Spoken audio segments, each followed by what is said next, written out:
that the power of his expression comes from nothing in the form. And that day I did kind of investigate, ask myself like, ooh, what am I trying to do with this? I was doing the weather once and I was working on a green screen and I wore a green shirt. Because actually we are starting, slowly but surely, starting to realise that stuff doesn't really matter. I want to have the psychology of I'm in my living room in my slippers. Yes. And I think that breeds a type of comfort, which I think then breeds a good type of performance. Yeah. Putting on the jacket put him into that frame of like, ooh, that tailoring has caused me to stand a little bit differently. Yeah. Has caused me to, almost embody the character a little bit. And a couple of the boys actually complimented my shirt, that polo shirt. That polo shirt got worn to within an inch of its life. It was falling off you by the end. Yeah. If dresses with pockets are like unicorns.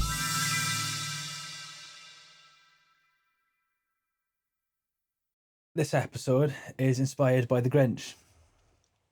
But what do I wear? Hate, double hate, loathe entirely. That bit, stupid, out of date. I had no idea where you were going with that. You know the bit though? Yeah, I know, but it's... Fetch my cloak.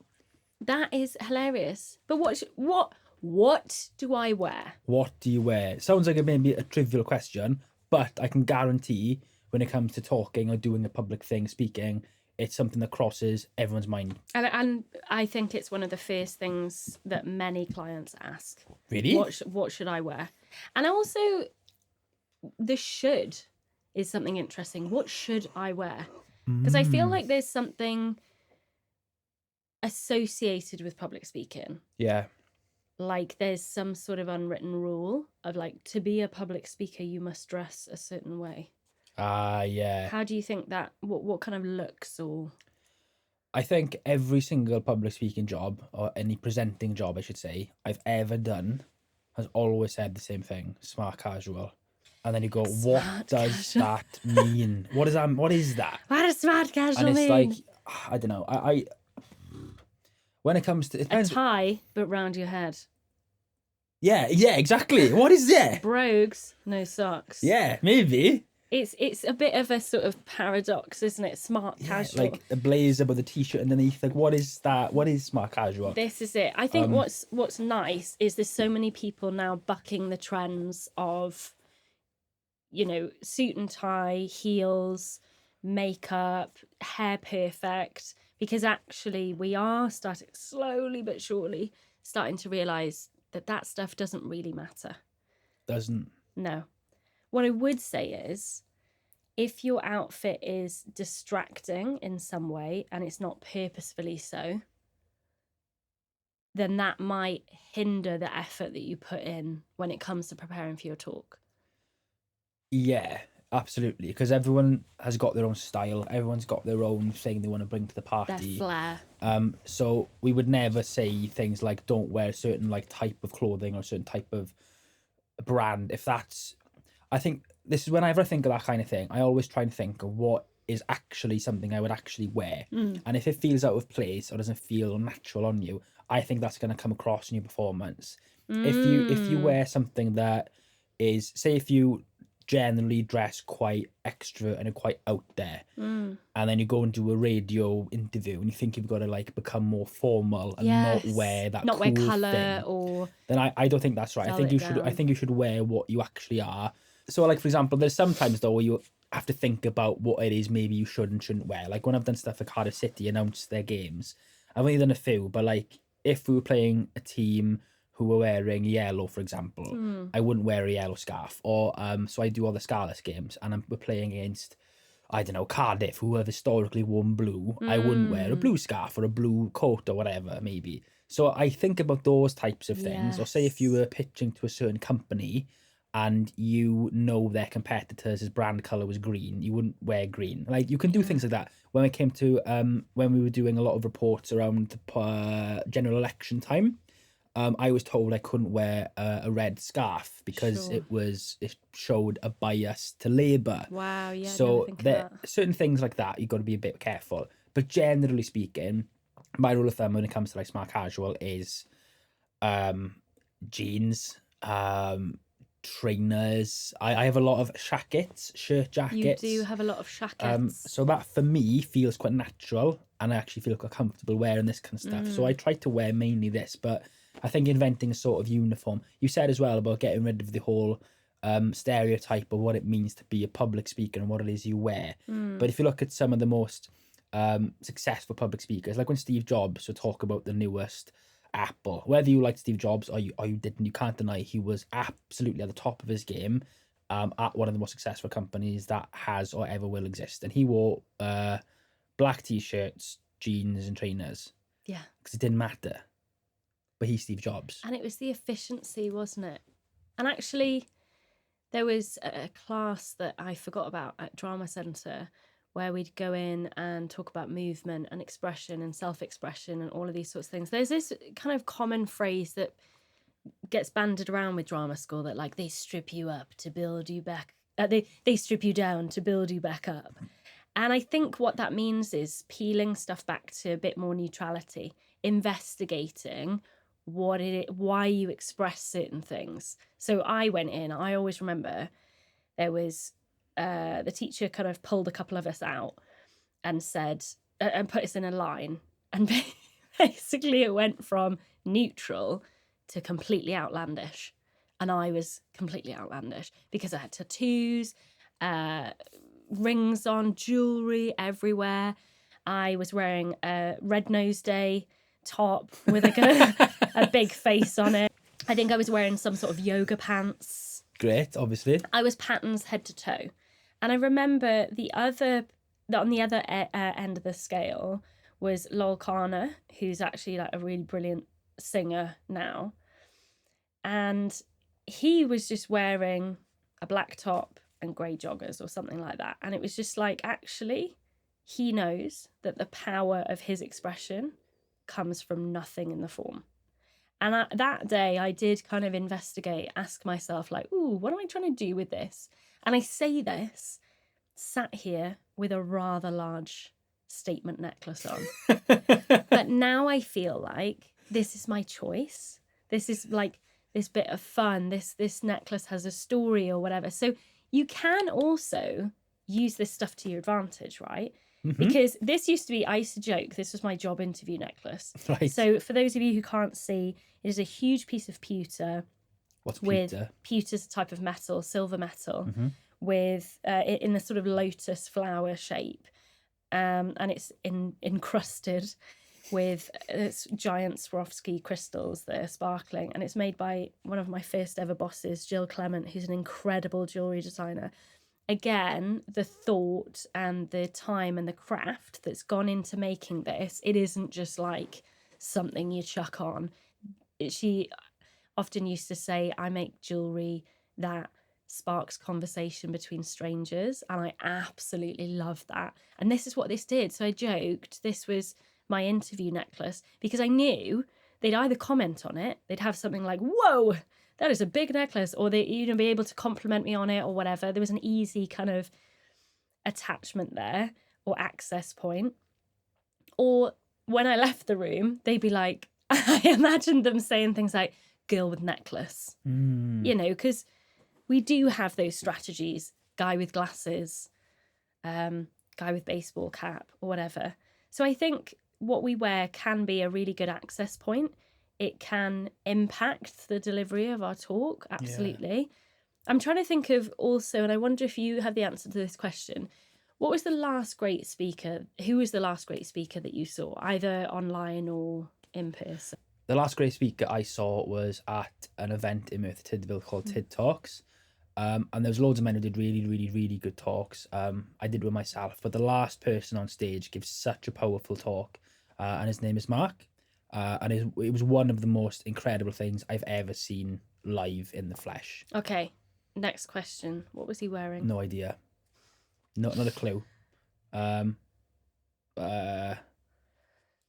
I know he's part of a thing called Andy's Man Club, so maybe he was wearing something to do with that, but hand on heart, I can't remember. Sorry, Mark. I didn't care about your clothes, to be honest, mate. Exactly. Your words are more important. Exactly. So I think there's there's the spaces where the clothes are important, of course. Like, one of the most amazing speakers is someone like Grayson Perry, and that what they're wearing is so much part of that conversation. Absolutely. Like, they're an artist, so why wouldn't that be part of the conversation? And so it's investigating this sort of stuff. But again, it comes back to that, what should I wear? The should is the thing that I always take umbrage with. Yeah, if you try to get rid of that element of like, this is what I think people think I should look like in this moment. Me and my friend Sam, one of my best friends, Sam Cook, he's a journalist at Wales Online now, but we worked at local TV for years together. And every day we'd come in with a different outfit and we'd comment on each other's outfit, but in quite a fun way. So say if I was wearing, I was doing an item about something quite casual, I wear like a denim jacket, black jeans and my trainers, and it looked like I was going to a gig. So Sam would go, "Ooh, gig look today." Or Sam loved quite colourful, out there, Ben Sherman often kind of shirts and stuff like that. Yeah. So I'd be, "Ooh, flamboyant Sam today." So we'd give each other characters. Wow, and that was quite a fun. that's interesting. So when we were picking our outfits, I would sometimes think, "Oh, what would Sam label me as today?" But it was never like horrible stuff. It was always quite encouraging. Yeah, that's lovely. It put a bit of a spring in our step. But yeah, when it came to like choosing outfits, I think having a bit of fun with it. Like, I got one of my favorite shirts. I think you got it for me. It's got burritos on it. Yeah. So whenever I go to a barbecue or a summer festival, that's one of my favorites because it's a bright pink shirt with tacos and burritos on it. I think, what a fun shirt. Yeah. But do you have, like, you mentioned a necklace there? Have you got like an outfit which you know will work in any situation? Oh, do you know what? I think this is, again, testament of how hard this brand has worked. But Lucy and Yak's jumpsuit, denim jumpsuit, which I'm wearing in another episode, actually, I feel like I can go to a workshop, a talk, a networking event, so many different places, because I'm not only wearing something that's like quite tailored and it's environmentally responsible. Like, that's something that's kind of, I never really kind of got that was important to me until I had a little look at some of the stuff that I was wearing. But it feels like I'm sort of ready for anything. I could jump out of an aeroplane in it. I feel like I'm just like contained. I'm like zoop and I'm ready to go. Zoop. It's like, typically those jumpsuits are like, you know, people would wear to like paint their houses or whatever. But this is like, you know, I could literally paint someone's house in it or give a talk. And I do feel like it's smart enough to give a talk, but it's also full of personality. And actually, it's a conversation starter. Loads of people come up to me and go, "Oh, I love that. I've got one of those," or whatever. So there's also this sort of unwritten rule with some brands, right? That, you know, because you wear Lucy and Yak or because you wear whatever else, you're saying something with that. So this was the part of the lesson at Drama Centre. It wasn't like erode your persona completely. It was like, be conscious of that. Because equally, if I went to, I don't know, if I was working was asked to do a speech at another clothing brand, I probably wouldn't wear that. Yeah. You know, definitely. if I was like, the benefits of working with this brand and I wasn't wearing some of their clothing, that's a choice, isn't it? And I think that's not necessarily thoughtful. It's conscious. I think it all comes back to being conscious. I've got a question for you. Okay. Have you ever had any terrible wardrobe malfunctions? I was doing the weather once and I was working on a green screen and I wore a green shirt. And for everyone who doesn't know why that's a problem, why is that a problem? Because when you edit it, you tell the editing software what green looks like and it gets rid of any green. So I went to edit it and I put it in. Oh, so you even went through the whole process? I presented it. Fantastic. And then I sat down on my computer to edit it. And then I started using a keying kind of thing on it. And I just went, and I looked at it and it didn't completely get rid of the shirt, but the shirt almost became, it looked transparent. So I was like, and on the left you have Llanelli, highs of 20 degrees. And you could see Llanelli. On my chest was Port Talbot. Oh, I love it. It was just like mountains and like, it Brilliant. was like a terrain. So that was fun. And luckily I had time to go and do it again. But a part of me was like, just put it out. It was quite funny, innit? That is really funny. So yeah, wearing a green shirt on a green screen was a low point. But yeah, any of the wardrobe malfunctions, I tend to I love wearing white because I think it looks really pure and quite cool. But I always get spag ball or something stupid on it. So I would love to be the kind of person to be able to wear white. I would love but to be that I person. always mess it up. I think I've bought in the last 2 years 3 pairs of white shorts.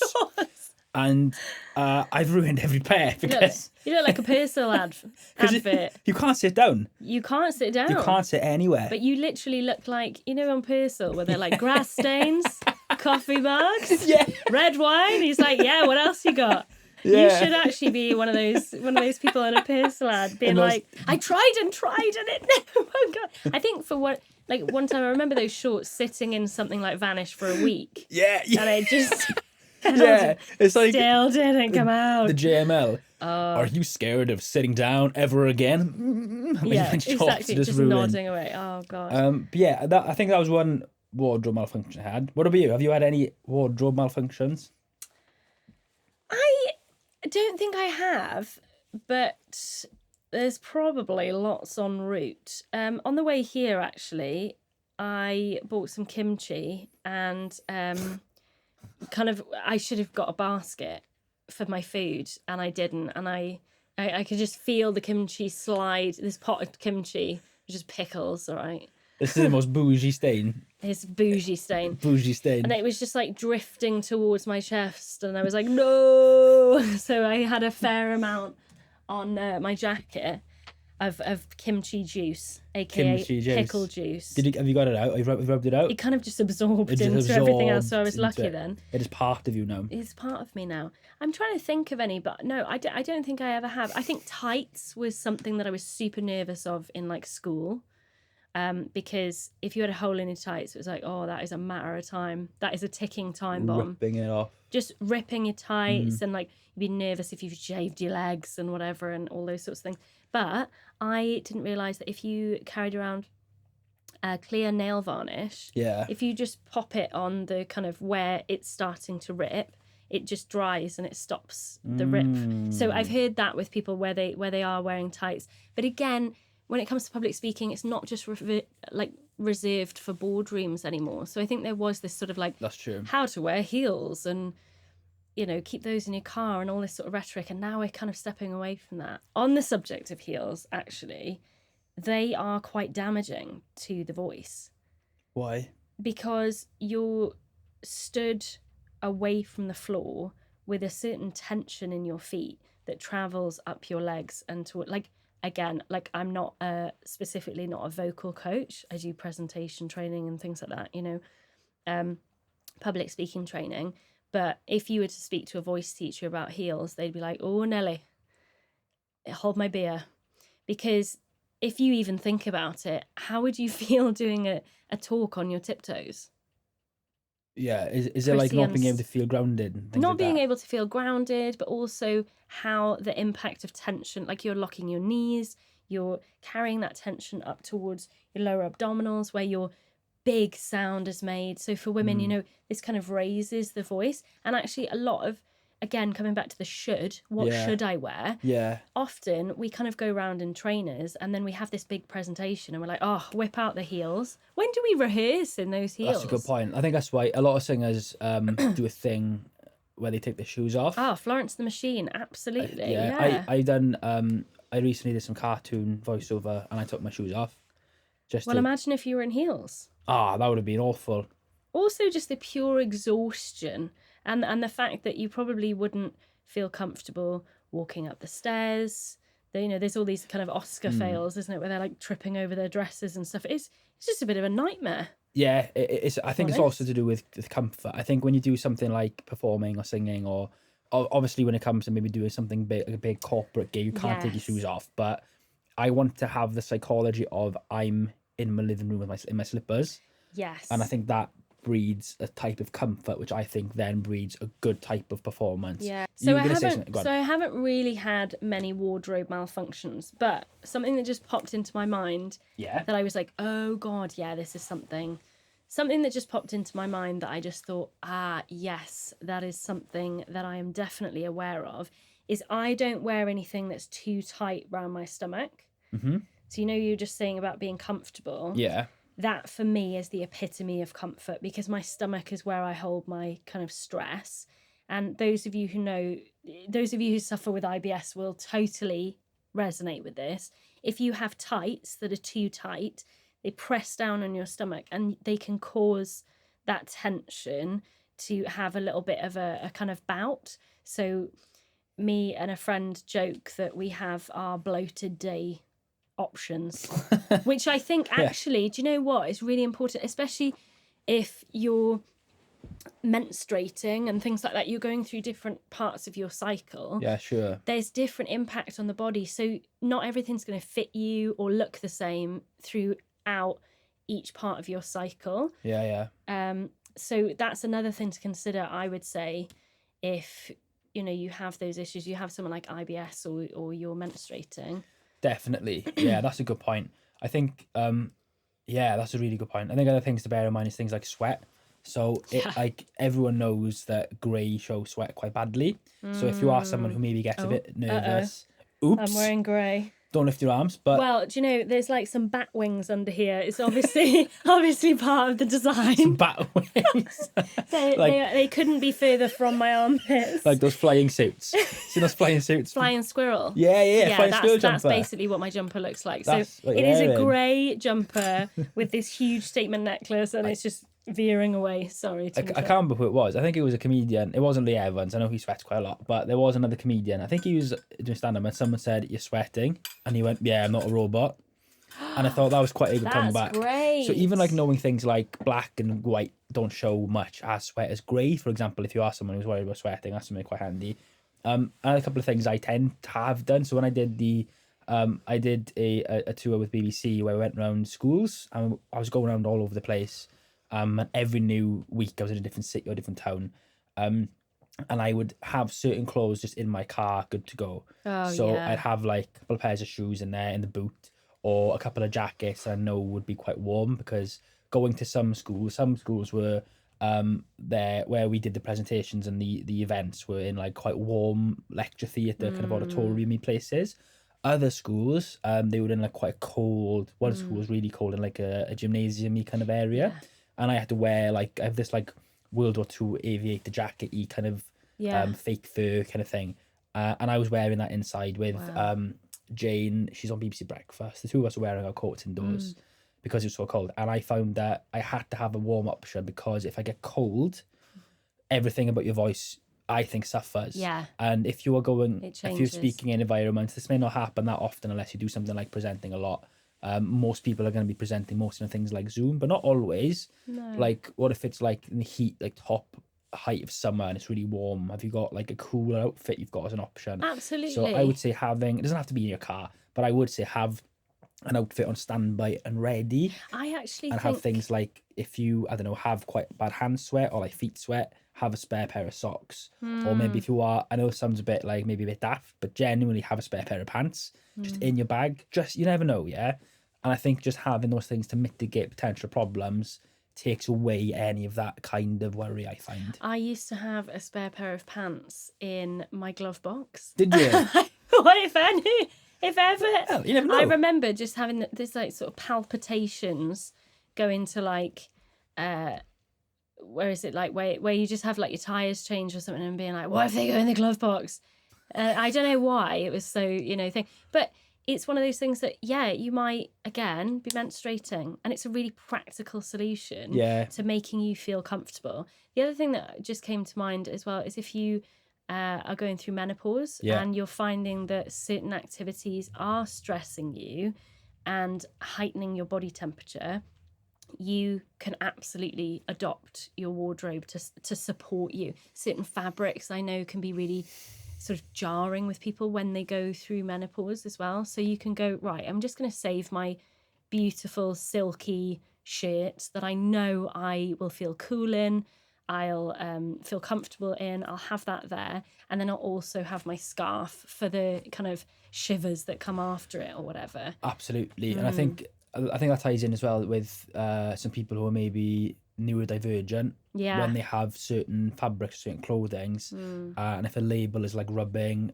that can feel to someone who is on the spectrum quite intense, and that will affect how you portray yourself to the world. So I genuinely do think that comfort should be the ultimate thing when it comes to any of this. Yeah. Not saying you should maybe go to I don't know, like say if you go to a really formal business meeting and you wear jogger bottoms, not that there's anything really wrong with that, but if it's going to do something like potentially cost you that job. Again, but, distract the audience from your message. But I think like, that's the key thing. And I'm not saying there's anything wrong with wearing joggers. I'm saying that in certain environments, maybe, like I wouldn't go and announce a rugby game. I always wear a pair of chinos, a shirt, a nice coat and a scarf or something just to look a bit smarter. But that's also something that I find comfortable wearing. I was going to say, so I think it impacts your voice. Like a lot of people through lockdowns were wearing kind of pajamas on the bottom half and and finding it quite hard to be motivated to do work. And I was like, yeah, I would too. If I was wearing these comfy clothes. It's like there was a moment where I was directing a show, and one of the characters is a very cold, sharp, and fashion conscious or image conscious character. And actually it was played by the nicest actor ever. And I was like, oh God, this is a leap, isn't it? I wonder if he can do it. And it was literally putting on the jacket, put him into that frame of like, ooh, that tailoring has caused me to stand a little bit differently. Has caused me to, you know, almost embody the character a little bit. So equally, if you're feeling like something like you need a little bit of a confidence boost, you might have an outfit that makes you go, yeah, I'm invincible. Absolutely. And I love that, especially if, like, I'm not one to iron a lot of clothes. If I've got a crisp white iron shirt, I'm like, yeah. Especially if I haven't spilt anything on it in transit. Yeah. It makes you feel different, doesn't it? I did extra work about 10, not more than that, 11 years ago for a show called Da Vinci's Demons, and we all had to dress up as Neapolitan soldiers. Yeah. These gold helmets on and these like long cloaks with like navy cloaks and I would like have been strutting myself around. Gold armor. Oh, wow. Swords. The way we all walk, boots and like these big swords. We were walking around like we were in the military, and not the mic. We were walking around like we were in the military during the Italian Renaissance, and our opposition were the Ottoman Empire, and they had full chainmail, and they were walking, and it was like it changed everything. So obviously none of us were actually Ottoman Empire soldiers or Neapolitan soldiers, but it felt cool. So even if wearing a suit isn't something that you find is the most natural you, if it means you can embody a bit of a Tommy Shelby character for the purpose of whatever it is you're doing, then why not have a bit of fun with it? That's where the gig Luke, gig Sam, exactly. I wasn't actually going to a gig, no, but it gave me a bit of a spring in my step, and I think having fun with that stuff, I think, is actually quite important as well. It's like turning the dial up on certain expressions, isn't it? Has there been a time where you've worn something and maybe it wasn't like something you would have normally worn, but you loved the buzz it gave you? I went on holiday once and I wore a pink Lacoste polo shirt. Yeah. And I went to Malia when I was 18, and I kissed a couple of girls on this night out. Oh, flexing. No. I was like 18, and I was like... feeling yourself. I love that. And a couple of the boys actually complimented my shirt. Polo shirt. That's a good feeling. That polo shirt got worn to within an inch of its life. It was falling off you by the end. Yeah. It's like the secret sauce. And it just gave me that. I'm not saying your confidence lies in the clothing, but why not sometimes use it to your advantage if you know it gives you a bit of a thing? Is there anything that you've worn which hasn't been necessarily a typical thing you would wear, but you've gone, oh yeah, this feels good? Yeah, I think that one time that really stands out is we dressed up for Halloween in China when I was living in Shanghai, and there's something that rubs off on you in China in terms of fashion expression. It is really out there, like nothing I've ever had before. I came home with a giant fluffy pink jacket. This is how I went on the plane, by the way. A giant pink fluffy teddy coat and a faux fur raccoon scarf. I've seen that. You've seen it. Yeah. And I wish I still had it. I got rid of it because I was like, when am I going to wear that again? And I remember coming home in that. But just to put that into perspective, this was like going to yoga. Like Cruella de Vil. I literally was Cruella de Vil, and I just really leaned into it. But there was one night where we dressed up for Halloween. That wasn't Halloween. That was regular. Just catching my flight to Heathrow. Yeah, exactly. Darling. But there was one night when we went out for Halloween and I thought, I'm just going to push it because I'm in China. It is really brilliantly expressive costumes out here. I'm sure everyone will be in it. And I'm tall. I'm 5'9.5". So if I wear heels, I'm 6 foot something, which is always really fun because I think I was always ashamed of my height in school. So if I put on heels, I had these huge heels, which were kind of like boots. So I could have done karate in them. It was great. I had this mask, which was kind of like, I don't know if they're like Playboy bunny masks, where it's sort of like covered around your eyes and then they've got the bunny ears on the top. I think it is Playboy bunny. Almost like, I was going to say Minnesota. Oh, who's the baddie in Sleeping Beauty? Malevolent.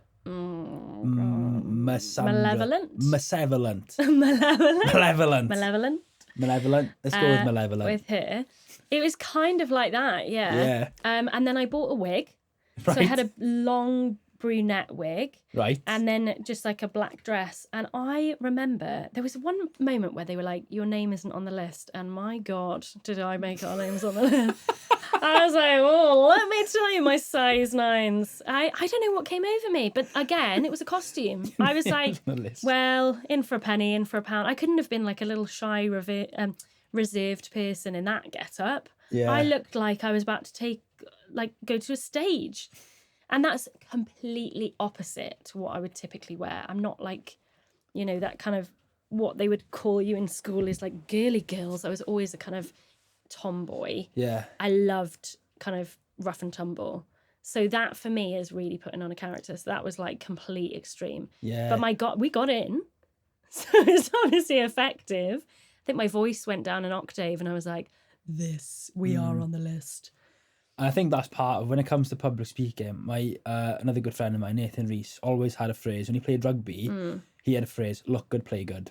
Oh wow! And what good is completely up to you, and subjective. That doesn't have to mean you have to wear a suit and a tie. By the way, you can look good wearing a t-shirt and jeans and trainers. Do you know what's funny is I actually think that's another Purcell ad.